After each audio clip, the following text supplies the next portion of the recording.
Barack Obama presidential eligibility litigation. Numerous lawsuits and ballot challenges based on conspiracy theories related to Barack Obama's eligibility for the United States presidency were filed following his first election in 2008 and over the course of his 2 terms as president. These actions sought to have Obama disqualified from running for, or being confirmed for, the presidency of the United States, to declare his actions in office to be null and void, or to compel him to release additional documentation related to his U.S. citizenship. Challenges. By early 2012, dozens of lawsuits had been filed challenging Obama's eligibility in states including North Carolina, Ohio, Pennsylvania, Hawaii, Connecticut, New Jersey, Texas, and Washington. No suit or challenge resulted in the grant of any relief to the plaintiffs by any court or other body. Obstacles. A major obstacle to most citizens' suits has been lack of standing. In the initial wave of lawsuits challenging the validity of the 2008 presidential election, the only plaintiff who was a presidential candidate or presidential elector was Alan Keyes. The importance of the doctrine of standing was explained by Judge R. Barclay Sarek of the United States District Court for the Eastern District of Pennsylvania in dismissing one suit. He noted that one of the principal aims of the doctrine is to prevent courts from deciding questions where the harm is too vague. This was especially true for a presidential election, where a disgruntled voter who suffered no individual harm would have derailed the democratic process by invalidating a candidate for whom millions of people voted and who underwent excessive vetting during what was one of the most hotly contested presidential primaries in living memory. Long form. On April 27, 2011, Obama released his original Hawaii long-form birth certificate. Donald Trump took credit for Obama's birth certificate release, but at the same time questioned its authenticity. Berg v. Obama. On August 21, 2008, Pennsylvania Attorney Philip J. Berg, a Democrat and former Deputy State Attorney General, filed a complaint alleging that Obama was born in Kenya, not Hawaii, and was therefore a citizen of Kenya or possibly Indonesia, where he lived as a child. He alleged that the certification of live birth on Obama's website is a forgery. U.S. District Judge R. Barclay Sarek dismissed the complaint in October 2008, finding that Berg lacked standing to bring the case and that his attempts to gain standing to pursue his claim were frivolous and not worthy of discussion. Bypassing the United States Court of Appeals for the Third Circuit, Berg filed a petition for a writ of certiorari before judgment in the United States Supreme Court. On December 10, 2008, the Supreme Court denied Berg's request for an injunction against the seating of the Electoral College scheduled for December 15. On December 15, 2008, the petitioner filed the application for injunction. 2 days later, Berg's appeal was denied without comment by Supreme Court Justice Anthony Kennedy. Berg's previously denied request for an injunction was refiled with Justice Antonin Scalia on December 18, 2008. On January 12, the Supreme Court denied the petition for certiorari.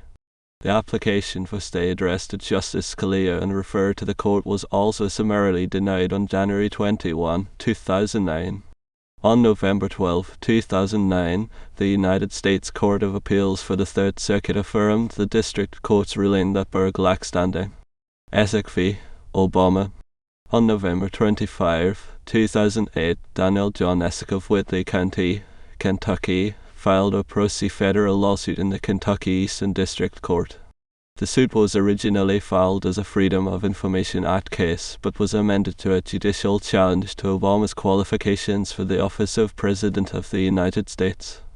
Essex sought to prevent the inauguration of Barack Obama on the grounds that Obama was not a natural-born citizen based on allegations that Obama was born in Kenya.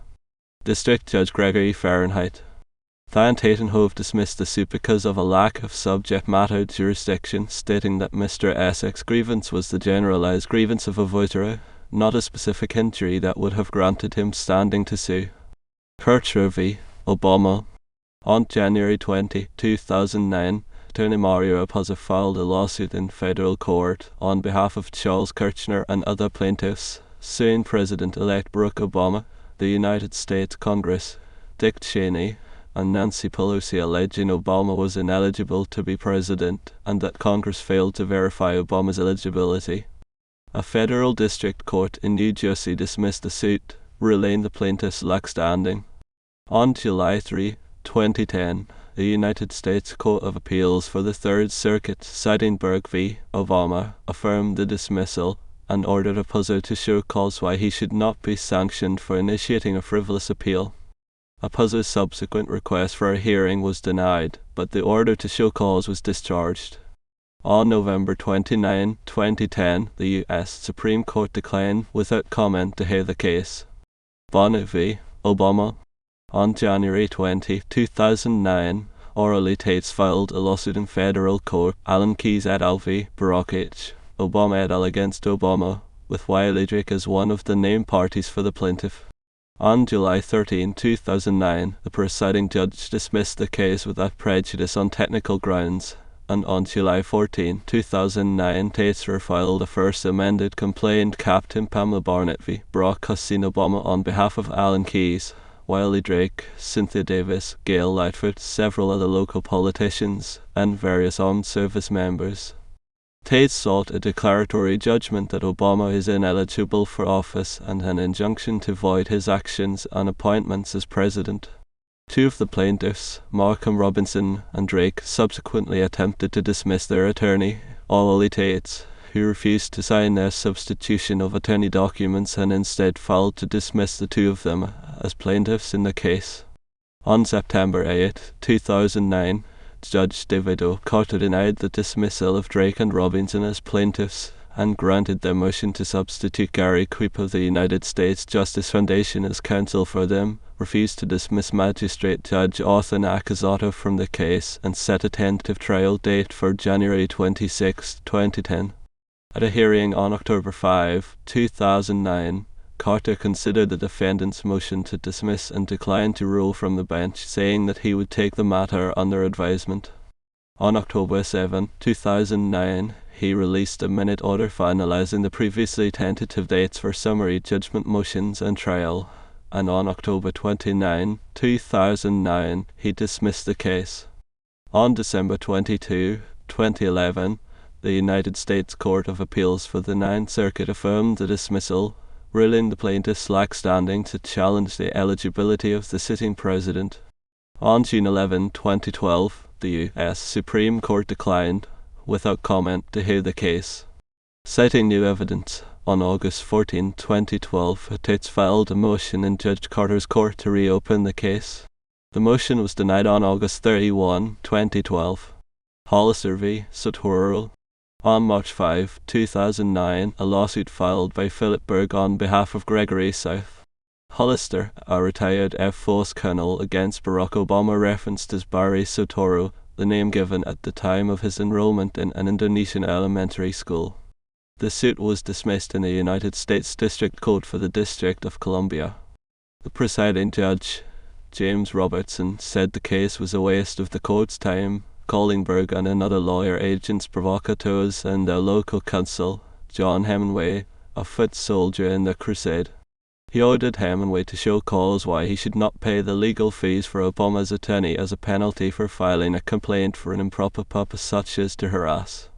The district court ultimately reprimanded Hemingway for his actions, and the United States Court of Appeals for the District of Columbia Circuit upheld the dismissal of the case and Hemingway's reprimand. On January 18, 2011, the U.S. Supreme Court declined, without comment, to hear the case. Cook v. Good.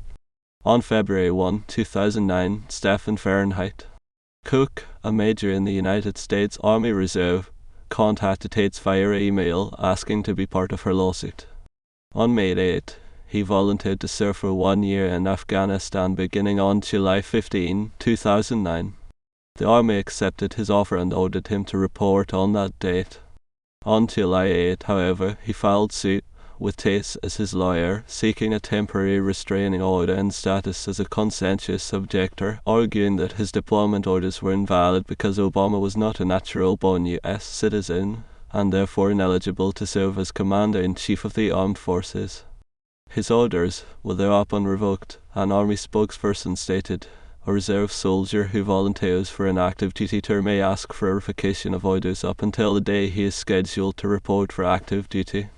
Accordingly, Cook's case was dismissed as moot on July 16. In the lawsuit, captioned Stephen Frederick Cook v. Wandale, Good Colonel Wandale, Good Commander, U.S. Army Human Resources Command, Street Louis, and filed in the United States District Court for the Middle District of Georgia, Cook asserted that he would be acting in violation of international law by engaging in military actions outside the United States under this President's command, simultaneously subjecting himself to possible prosecution as a war criminal by the faithful execution of these duties. In April, before Cook volunteered for deployment to Afghanistan, he had been included in Tate's list of people she said she represented as plaintiffs in a letter raising the citizenship issue. A retired Army Major General and an active reserve U.S. Air Force Lieutenant Colonel subsequently joined the Georgia case as plaintiffs alongside Cook. Cook's deployment orders were cancelled, and a government spokesman explained, "The Commanding General of Saxon U.S. Special Operations Central Command has determined that he does not want the services of Major Cook and has revoked his deployment orders." An Army CENTCOM spokesman rejected his false claims that the revocation validated Cook's claims. This in no way validates any of the outlandish claims made by Major Cook or his attorney. The idea that this validates those charges about the President's fitness for office is simply false. After the case was filed, Tate alleged that Cook had been terminated from his civilian job with a defense contractor after the situation at his company had become nutty and crazy. Cook received significant media coverage on July 16, 2009, from Fox News' Sean Hannity. After the lawsuit was reported in the Columbus Ledger-Inquirer, the newspaper reported receiving the highest volume of traffic ever by a single story in the history of Ledger-Inquirer.com, including written threats against the newspaper, with nearly 500,000 new readers and hundreds of emails. The threats prompted an increase in security around the courthouse where Cook's case was heard, as well as precautions being taken to protect the author of the newspaper's reports in the case. Executive editor Ben Holden noted, "The chatter had the feel of a righteous cause, almost a religious cause, because some people hate this president." Rhodes v. MacDonald. In September 2009, Tate filed Rhodes v. MacDonald. Colonel Thomas MacDonald, Garrison Commander, Fort Benning, Georgia, on behalf of Captain Connie Rhodes, a U.S. Army physician, sought a restraining order to stop Rhodes' forthcoming deployment to Iraq. In the request for a restraining order, Tate argued the order was illegal since Obama was illegally serving as president. On September 16, federal Judge Clay D. Land, the same judge who heard Cook v. Good, rejected the motion and denounced it as frivolous. Within hours of Land's decision, Tate told the news site Talking Points memo that she felt Land's refusal to hear her case was an act of treason. 2 days later, she filed a motion to stay Rhodes' deployment pending rehearing of the dismissal order. She repeated her treason allegations against Land and made several other intemperate statements, including claims that Land was aiding and abetting purported aspirations of dictatorship by Obama. Land rejected the motion as frivolous and ordered her to show cause why she should not be fined $10,000 for abuse of judicial process. A few hours later, a letter bearing Rhodes' signature arrived, stating that Tate filed the motion without her knowledge or consent, asking Land to remove Tate as her attorney of record in the case, and stating that it was her plan to file a complaint with the California State Bar due to reprehensible and unprofessional actions. On September 26, 2009, Tate filed a motion with the court seeking to withdraw as counsel for Rhodes so she could divulge in court privileged attorney-client communications, since the dismissed Rhodes case is now a quasi-criminal prosecution of the undesigned attorney for the purpose of punishment. On October 13, 2009, Judge Clay Land ordered counsel Ollie Tate to pay $20,000 to the United States through the Middle District of Georgia Clerk's Office within 30 days of the date of this order as a sanction for her misconduct in violation of Rule 11 of the Federal Rules of Civil Procedure. Land's decision stated, upon learning of Land's ruling, Tate said she would appeal the sanction, declaring that Judge Land was scared to go against the regime of the oppressive Obama administration and that the sanction was an attempt to intimidate her. On March 15, 2010, the United States Court of Appeals for the 11th Circuit affirmed the sanctions against Tate. On August 9, 2010, the federal government filed an abstract of judgment, a document placing a lien in the amount of $20,000 plus interest on all her real property, prompting Tates to say, "I will pay the money and I will continue fighting." On January 10, 2011, the U.S. Supreme Court declined without comment to hear the case. Tates v. Obama. On January 27, 2010, Tates, in propria persona, filed a petition for writ of quo warranto.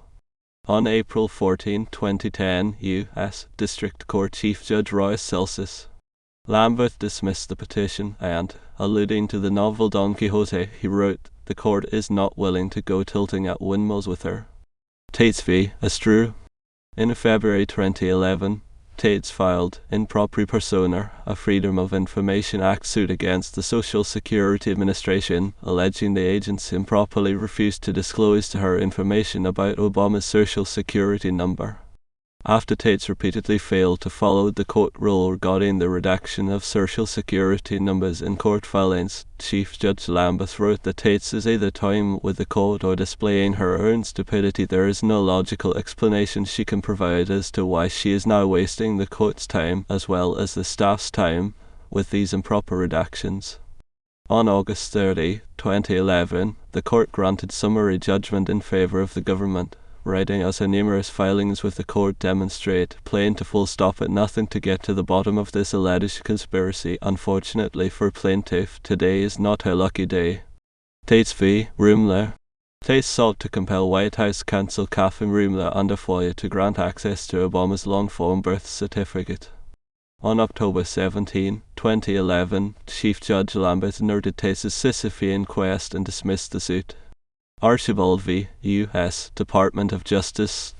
In November 2011, George Archibald filed a FOIA suit seeking information regarding Obama's birth in 1961, family background, citizenship, residency, immigration, expatriation/repatriation, and other matters related to Obama's origins and nationality generated during the FBI 2008 investigation of presidential candidates.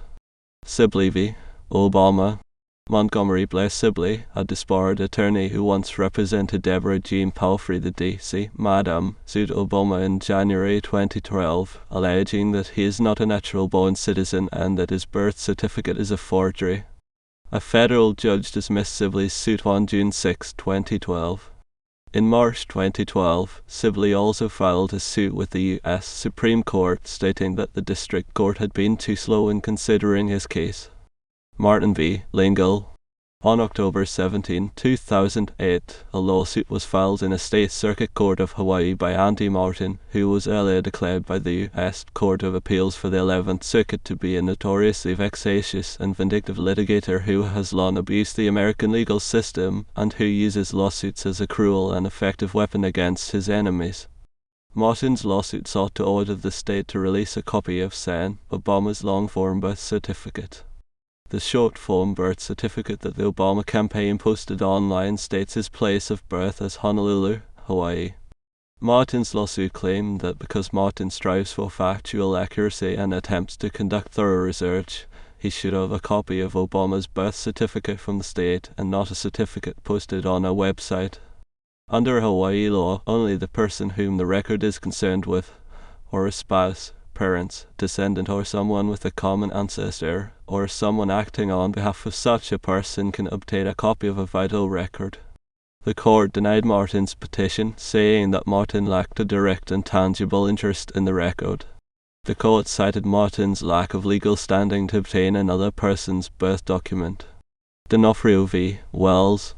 In October 2008, Leo D'Onofrio, an attorney from New Jersey, filed suit against Nina Mitchell Wells, the Secretary of State of New Jersey, to challenge the eligibility of Obama, Republican presidential candidate John McCain. See details here, and the Socialist Workers' Party candidate Roger Calero. D'Onofrio asserted that all three candidates were ineligible, Obama due to having dual U.S. and British nationality at birth, the latter via Obama's father, McCain due to being born in the Panama Canal Zone, and Calero due to allegedly still having Nicaraguan citizenship. D'Onofrio was not among those who claimed Obama might have been born outside Hawaii. Also, D'Onofrio did not challenge the fact that Obama is a U.S. citizen and instead challenged only whether Obama is a natural-born citizen. The case was referred to the Supreme Court by Justice Clarence Thomas. When the case reached the United States Supreme Court on December 8, 2008, the court declined without comment to hear it. Radnowski v. Bice. On October 31, 2008, Greenwich resident and health food store owner Cora Radnowski filed a suit in a Connecticut Supreme Court against then Secretary of State Susan Bice challenging the authenticity of presidential candidate Obama's Hawaii birth certificate. The suit was dismissed after initial hearings. Radnowski appealed to the U.S. Supreme Court on November 25, contending that the British citizenship of Obama's father made the president-elect ineligible to assume office.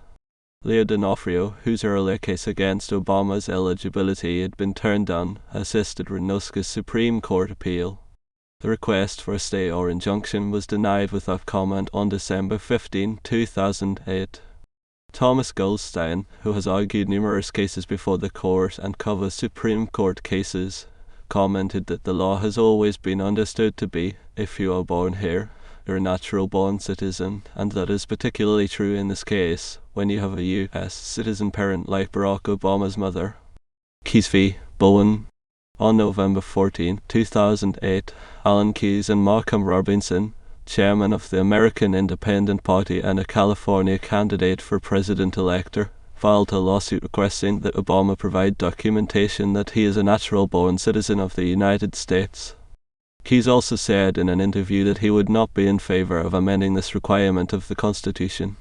Keyes asserts that statements by Obama's paternal step-grandmother raised doubts as to whether Barack Obama is in fact a natural-born U.S. citizen, eligible to be president. California Superior Court Judge Michael P. Kenney sustained, without leave to amend, Secretary Bowen's and Obama's demurs on Keyes' petition for writ of mandate and granted Obama's motion to quash the subpoena. Keyes was found not to be entitled to the records he sought, thereby declaring the case moot. The California Court of Appeal affirmed the dismissal on October 25, 2010. The California Supreme Court declined, without comment, to review the case on February 2, 2011. On October 3, 2011, the U.S. Supreme Court declined, without comment, to hear the case. Ankeny v. Governor of the State of Indiana. In December 2008, Steve Ankeny and Bill Cruz filed a petition for extraordinary writ of prohibition against the Governor of Indiana to block any popular votes for Barack Obama and Joe Biden for their appointment as chief electors. A hearing was held, and on March 16, 2009, the governor's motion to dismiss was granted. The plaintiffs appealed the ruling to the Indiana Court of Appeals, which upheld it on November 12, 2009. The appellate decision addressed the question of whether Obama's eligibility was affected by his father's lack of U.S. citizenship, saying that asked upon the language of Article Roman II, Section 1, Clause 4, and the guidance provided by 1 Chem Arc, we conclude that persons born within the borders of the United States are natural-born citizens for Article Roman II, Section 1 purposes, regardless of the citizenship of their parents. On April 1, 2010, the Indiana Supreme Court rejected, without comment, a request to consider the case. Tates v. Fadi. In August 2011, Tates filed, in propria persona, a suit against the director of the Hawaii Department of Health seeking to review Obama's long-form birth certificate. On October 12, 2011, the Hawaii Circuit Court dismissed Tates' suit. 2012 primary ballot challenges. On April 24, 2012, Obama secured enough delegates to ensure the nomination of the Democratic Party for re-election. Alabama. A lawsuit filed by Albert Hendershot in December 2011 alleged Obama's birth certificate was forged and that he was ineligible to be on the Alabama primary ballot. On January 9, 2012, Hendershot's suit was dismissed due to lack of jurisdiction, and 2 similar suits were filed by Harold Sorensen and another Alabama citizen from Pell City. Sorensen requested that Judge Helen Shows Lee, who is black and also presided over Hendershot's suit, to recuse herself because she has racial bias and a lack of constitutional knowledge.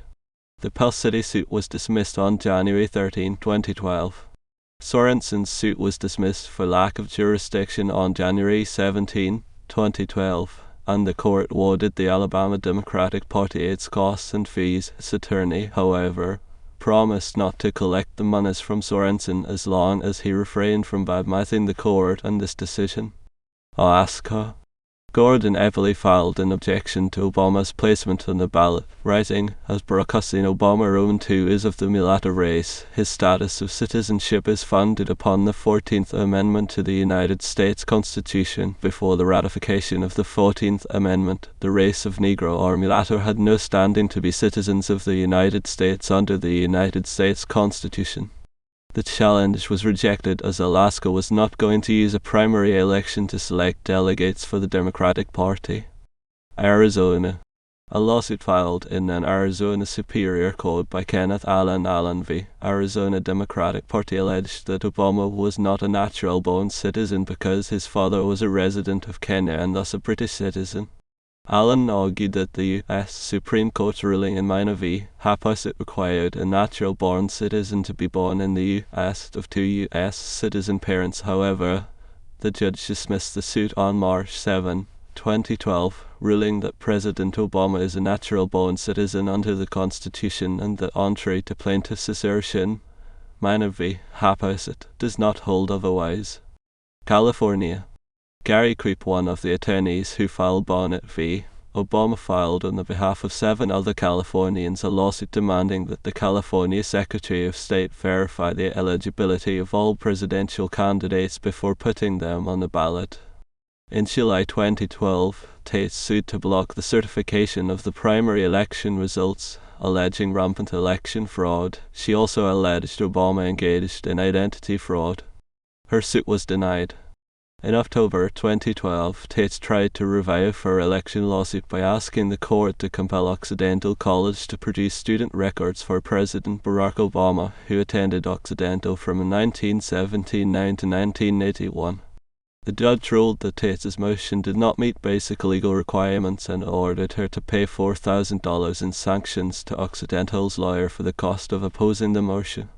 The California Court of Appeal affirmed the dismissal and sanctions. Florida. 2 lawsuits filed in state court, including one filed by Larry Klayman, sought to have Obama declared ineligible.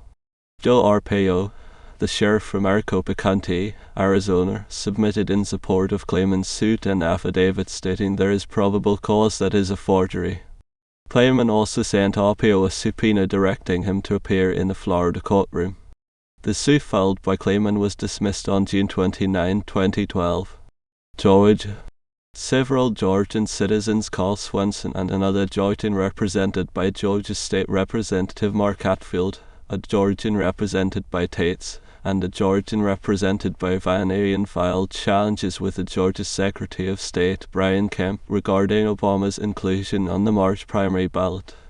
Kemp referred the challenges to Deputy Chief Judge Michael Malahi, an administrative law judge, who denied Obama's motion to dismiss them and scheduled a hearing for January 26, 2012. On January 23, 2012, Malahi denied Obama's motion to quash a subpoena issued by Tates to compel Obama to appear, saying that Obama did not show why he should not be at the hearing or how his testimony would not be helpful. On January 25, Obama's attorney requested that Kemp halt the proceedings and indicated that Obama would no longer participate in the litigation pending Kemp's decision. Kemp denied their request and warned that their non-participation would be at your own peril. Neither Obama nor his attorney appeared at the January 26 hearing. This normally would result in a default order, but the challengers requested Malahi to allow them to go ahead with the hearing and rule on the merits of their arguments and evidence.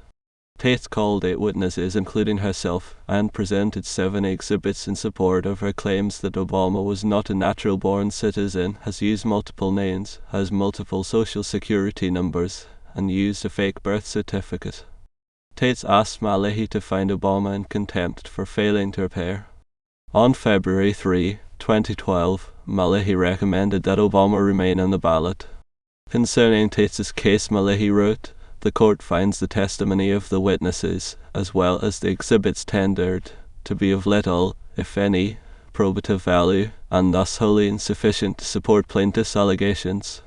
The judge retort described the hearing as empty table 1, orally Tate 0. On February 6, 2012, Kemp accepted Malay's recommendation.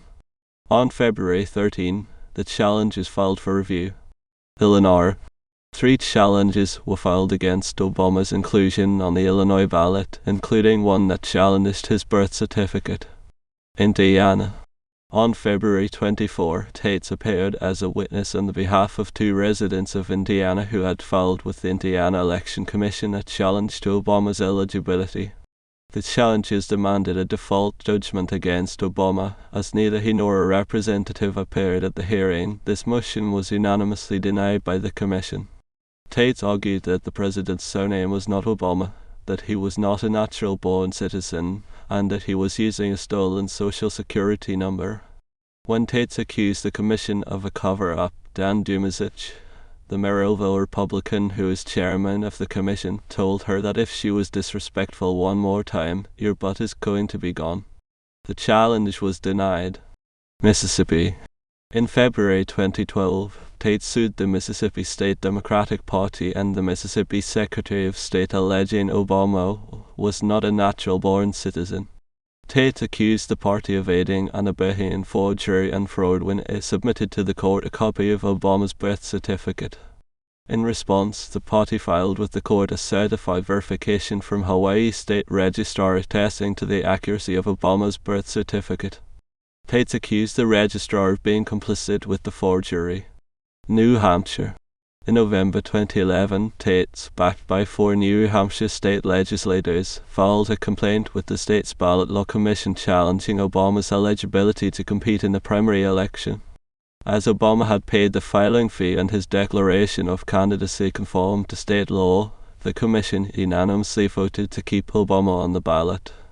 The commission then denied a request for reconsideration.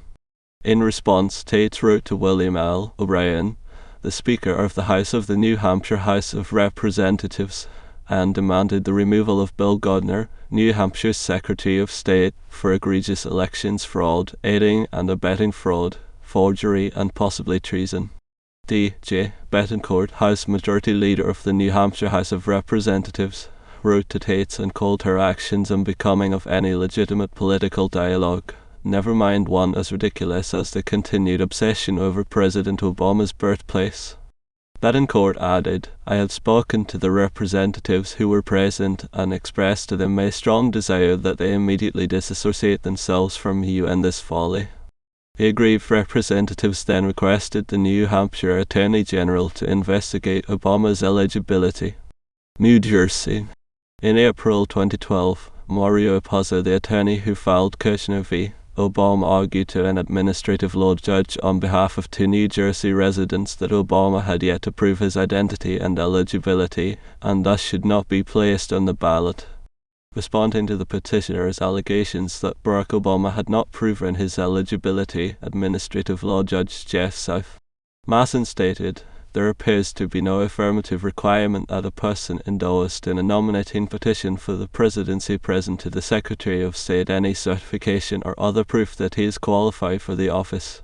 Further, the judge ruled on the plaintiff's assertions that Obama was ineligible due to his non-citizen father. The petitioner's legal position on this issue, however well-intentioned, has no merit in law. The decision to retain Barack Obama on the primary ballot was adopted by Kimberly M. Guadagno, New Jersey Secretary of State. The decision was upheld by the Appellate Division of New Jersey Superior Court on May 31, 2012. The New Jersey primary was held on June 5. Pennsylvania. A lawsuit filed by Charles Kirchner, lead plaintiff in Kirchner v. Obama, was dismissed on March 1, 2012, on the ground that the court had jurisdiction only to hear challenges to defects in the nominating papers, which did not include questions about Obama's status as a natural-born citizen. 2 other suits, including one filed by Philip Berg, plaintiff in Berg v. Obama, were similarly dismissed. South Dakota. In May 2012, Thomas Shivak filed a complaint with the South Dakota Board of Elections, arguing that Obama is not a natural-born citizen because his father was not a U.S. citizen. Shivik cited the Supreme Court's ruling in Minor v. Hapasset to support his claim that only a person born of two American parents can qualify as a natural-born citizen. Sheikh also alleged Obama had been using a fraudulent birth certificate and social security number. In a unanimous decision on May 11, the Elections Board dismissed the complaint, citing a lack of jurisdiction to consider allegations of the type raised by Shivik. Illinois. On September 13, 2012, a state board rejected 3 challenges to Obama's placement in the November ballot, finding the challenges were raising arguments that had been previously rejected and based on an incorrect legal interpretation of what constitutes a natural-born citizen. Indiana. Tates filed a lawsuit in Indiana and attempted to subpoena Maricopa County, Arizona Sheriff Joe Arpaio and one of his assistants, Mike Sullo, to compel them to testify about the results of their investigation into Obama's birth certificate. Sullo indicated the two did not intend to attend the trial, stating, "We don't want our information tainted by circus show." Kansas. On September 10, 2012, Joe Montgomery filed a challenge to Obama being on the ballot, claiming that Obama's birth certificate was doctored and that he was not a natural-born citizen because he lacked 2 U.S. citizen parents. On September 14, Montgomery claimed there was animosity and intimidation directed at him as well as his personal and professional associations, and withdrew his objection. At the September 17 meeting where the challenge was withdrawn, Tate's request to speak was denied. On September 20, Tates filed a lawsuit in state court seeking to stay the board's actions. On November 2, 2012, the court dismissed Tates' suit due to her lack of standing. Mississippi. In a lawsuit initiated by Tates, she claimed Obama's birth certificate and social security number are fake and sought to disqualify him from the ballot. New York. Christopher Earl Strunk sued the New York State Board of Elections and others to prevent President Obama from appearing on the 2012 presidential ballot. Strunk alleged Obama was connected to a massive conspiracy theory involving the Jesuits and others.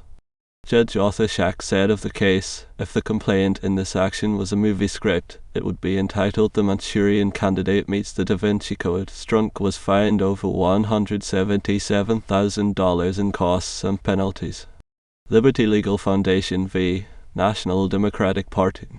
In October 2011, the Liberty Legal Foundation filed suit in Arizona, seeking to enjoin the Democratic National Committee from certifying Obama as its nominee for the 2012 U.S. presidential election on the ground that he did not have 2 citizen parents and thus, it contended, was not a natural-born citizen. The foundation's complaint cited the U.S. Supreme Court's 1875 decision in Minor v. Hapasset as supporting its claim that natural-born citizens were defined by the Supreme Court as all children born in a country of parents who were its citizens. This lawsuit was dismissed July 11, 2012 for lack of jurisdiction. A defense motion for sanctions against plaintiff's attorney, Ian, was denied.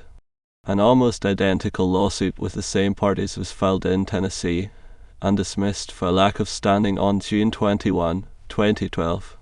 On August 24, the district court sanctioned the plaintiff's attorney, Ian, for filing a lawsuit that he knew or reasonably should have known that the claims in this case had no basis in law. Tisdale v. Obama. On January 17, 2012, Charles Tisdale of Virginia brought a civil action before the U.S. District Court for the Eastern District of Virginia. In the suit, Tisdale alleged that Barack Obama, Mitt Romney, and Ron Paul each had a non-citizen parent and therefore should be barred from the November 6, 2012 presidential ballot in Virginia. An amicus brief was filed in support of the plaintiff by attorney Mario Puzo. District Judge John Gibney, Jr. dismissed the suit with prejudice because the plaintiff does not state a claim upon which relief may be granted. Judge Gibney explained, "It is well settled that those born in the United States are considered natural-born citizens." The dismissal was affirmed with that comment by the U.S. Court of Appeals for the Fourth Circuit on June 5, 2012. Sibley v. D.C. Board of Elections and Ethics. In June 2012, Sibley filed a lawsuit seeking to compel the District of Columbia's Board of Elections and Ethics to respond to his challenge that Obama is not a natural-born citizen and thus ineligible to stand for the 2012 general election. Daniels v. Ohio Secretary of State. In July 2012, Susan Daniels filed a lawsuit seeking to prevent the Ohio Secretary of State from placing Obama's name on the November 2012 ballot due to his alleged use of a fraudulent Social Security number. Everly v. Obama. In July 2012, Gordon Everly sued the Alaska Division of Elections to force it to obtain Obama's birth certificate before it places him on the ballot. House v. Obama. On August 10, 2012, Todd House, a doctor and presidential write-in candidate, filed a lawsuit alleging Obama was born in Kenya and not a natural-born citizen. In dismissing the suit, the court ruled that Congress, and not it, was empowered under the U.S. Constitution to determine the president's eligibility. Begay v. Obama. Arnold Begay, a federal prisoner who pleaded guilty in 2002 to aggravated sexual abuse of a child, filed a lawsuit claiming Obama was not a natural-born citizen and sought a court order demanding Obama to produce a sample of his DNA. Page v. Condos. H. Brooke Page, who lost the 2012 Vermont primary election for the Republican nomination for the U.S. Senate, sued the Vermont Secretary James Kondo seeking to prevent Obama's name from appearing on the ballot. The lawsuit was prepared by Maury Raposa, the attorney who filed Kirshner v. Obama, but Page represented himself in court as Raposa was not licensed in Vermont. On September 21, 2012, the court denied Page's request, ruling it had been presented with a radically insufficient basis on which to issue a temporary or even a preliminary injunction. On November 14, 2012, the case was dismissed because Page lacked standing. In October 2013, the Vermont Supreme Court ruled Obama's re-election mooted Page's appeal and dismissed the case. Page sought review in the United States Supreme Court. McInish v. Bennett. In November 2012, the presidential candidate for the Constitution Party and a member of the Alabama Republican Party, represented by Larry Klayman, alleged the Alabama Secretary of State had a duty to investigate Obama's eligibility. The trial court dismissed the complaint, and the Alabama Supreme Court affirmed the dismissal. Chief Justice Romer and another justice dissented, arguing the Secretary of State did have the authority to conduct such an investigation. Two other justices wrote concurring opinions that supported the dismissal and addressed the dissenting opinions. Reynolds v. Obama. On December 13, 2012, Tate filed in Sacramento, California, a lawsuit on behalf of James Reynolds, a Republican elector from Minnesota, Robert Auden, a Libertarian elector from Minnesota, Keith Judd, a federal prisoner who was on the West Virginia Democratic primary ballot, Edward Noonan, who won the American Independent Party presidential primary in California, and Thomas McLaren, who filed to run as a Republican for president seeking to prevent Congress from certifying the Electoral College's vote. The lawsuit also sought to prevent California officials from certifying the election results from the 2012 presidential election. On January 3, 2013, District Judge Morrison Celsus England Jr. denied the plaintiff's request for a temporary restraining order to prevent Congress from certifying the Electoral College's vote. In April 2013, the court dismissed the suit. In November 2015, the Ninth Circuit affirmed the district court's dismissal. Criminal cases. The refusal to accept that Obama was the lawful president led to acts of civil disobedience that were criminally prosecuted. Walter Fitzpatrick Roman III and Darren Huff. Walter Fitzpatrick Roman III was unsuccessful in persuading the foreperson of the Monroe County, Tennessee, grand jury to indict Obama for treason because of Obama's purported ineligibility to serve as president.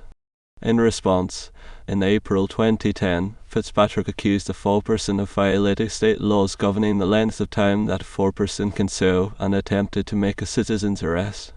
Fitzpatrick and Darren Huff of Georgia, who assisted him, were prosecuted by Tennessee for disrupting a meeting of the grand jury. Later that month, Huff, who was armed with a Colt 45 and an Caymanas 47, Carl Swenson, and others returned to Tennessee. Huff had told FBI investigators that he intended to assist Fitzpatrick in making citizens' arrests and to have the state charges against Fitzpatrick dropped. According to the FBI, Huff carried a copy of arrest warrants signed by Fitzpatrick that accused 24 officials as domestic enemies of the United States engaged in treason. Federal prosecutors charged Huff with transporting a firearm in furtherance of a civil disorder, as well as using a firearm in relation to a violent crime. Fitzpatrick was convicted in Tennessee of disturbing a meeting and served 60 days in jail. Huff pleaded guilty to the same charge and avoided jail time. At his October 2011 federal trial, witnesses testified that Huff said he would take over Madisonville, Tennessee, after the Monroe County grand jury there refused to indict Obama. On October 25, 2011, Huff was convicted of transporting a firearm in furtherance of a civil disorder. Huff was sentenced to 4 years in prison. Terry Lackey. On April 13, 2010, the United States Army announced that it would court-martial Lieutenant Colonel Terrence Lee Lacken, an osteopathic physician and flight surgeon in the Army Medical Corps, for refusing to report for deployment to Afghanistan.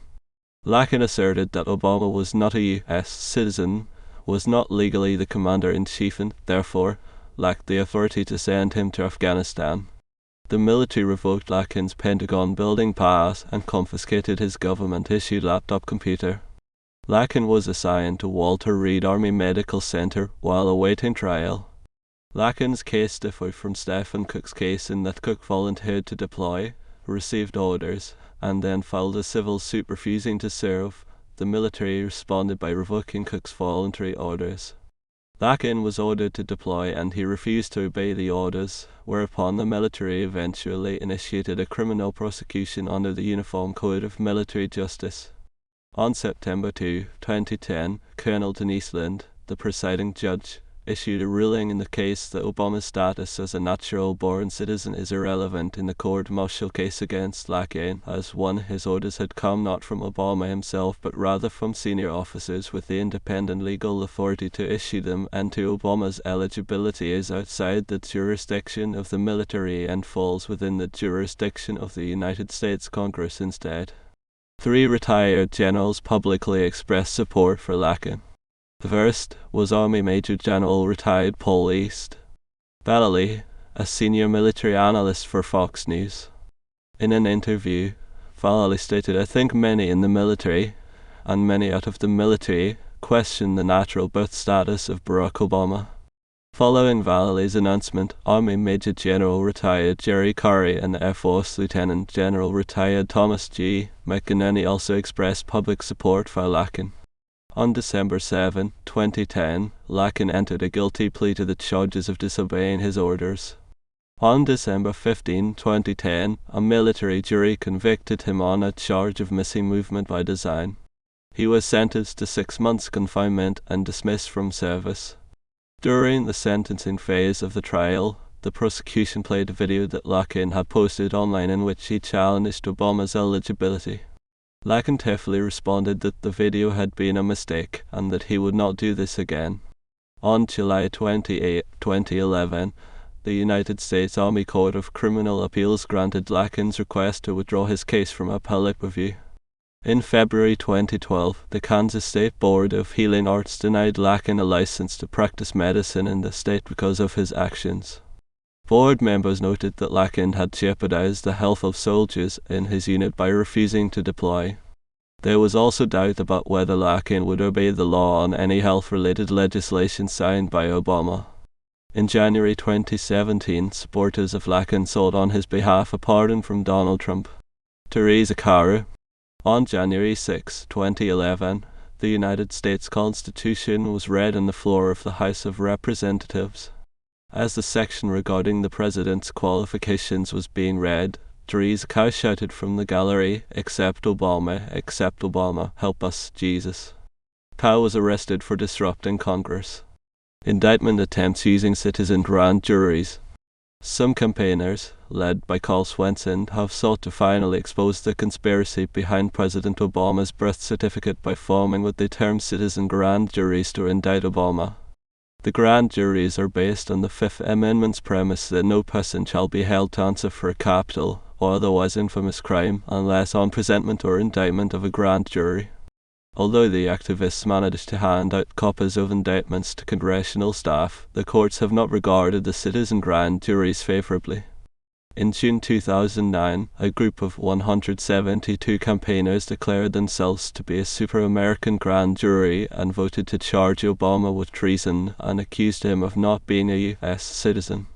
Chief Judge Roy Celsus Lambeth of the United States District Court for the District of Columbia rejected the indictment on July 2 and declared, "Here is no authority under the rules of procedure or in the statutes of the United States for this court to accept the individuals who have made this presentment were not convened by this court to sit as a grand jury, nor have they been selected at random from a fair cross-section of this district. Any self-styled indictment or presentment issued by such a group has no force under the constitutional laws of the United States." In 2013, a citizen grand jury formed by Larry Klayman convicted Obama of fraud.